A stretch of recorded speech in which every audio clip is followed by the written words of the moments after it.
What's up mga kalakang? Lord, lagot na lang. Di ba daw? Seriously, mag-voice over ko mga ito ng Jersey Channel Islands. And I can say nga, worth it kayo niya among short vacation sa Jersey because we pay the promo price, which include 3-day and 2-night stay sa El Horizon Beach Hotel and Spa o return ticket sa British Airways. Ang usa sa nakanindot kaning Jersey kay around 30 to 45 minutes travel kani siya gikan sa Heathrow Airport. Kani nga country kay 14 miles ito siya away from France. Mo na pero they are a British Crown dependency. I don't know what it means but na naging British Crown dependency niya.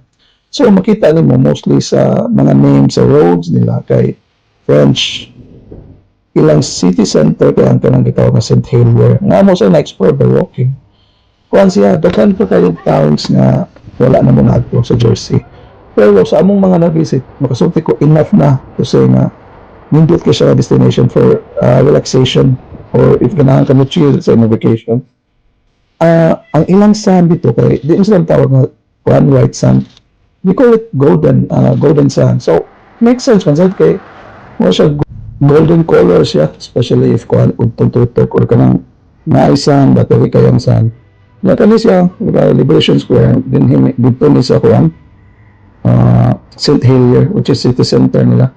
Ang St. Helier, mga around 20 to 30 minutes travel siya via bus. So, wala man sa train dito. Yan, mga tensyon sa Maritime Museum. So, ang included sa amuang promo nga nabayagan kay ang return ticket na padong Heathrow to Jersey, Jersey to Heathrow o ang kuan stay na mo sa hotel with kuan siya breakfast and access sa kuan sa spa, jacuzzi, pool, sauna and steam.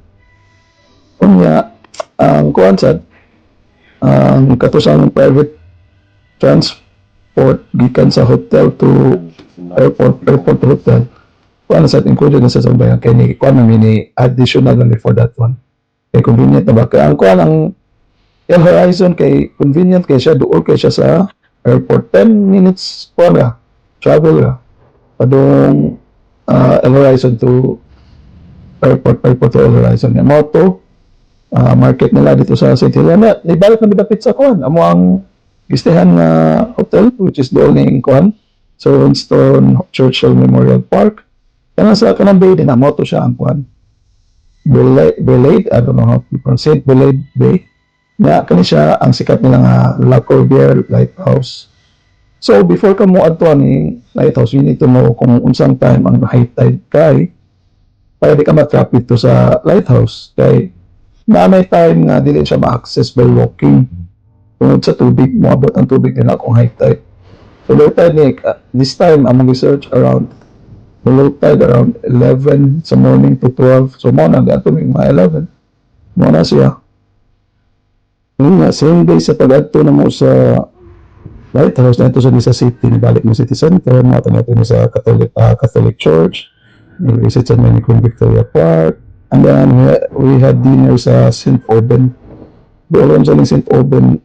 Next time, 3 towns away from St. Belade. Itong which asa ang hotel na mong stayan. Sulti ito na ano, ang St. Auburn mo siya home away from home. Okay? Ano ba? Diyan nagalikit ang Jersey Island. Kuhan siya, yung purification niya, safe. Pero ang St. Auburn, na siya vibe kanina. So, magkaganahan mo stay dito. Pag bisag asa man sa Jersey, dindot man siya. But, ano siya nindot, homey kayo siya vibe ang St. Auburn. Kani siya, next day, na tumi sa Portlet Bay or Portlet Beach.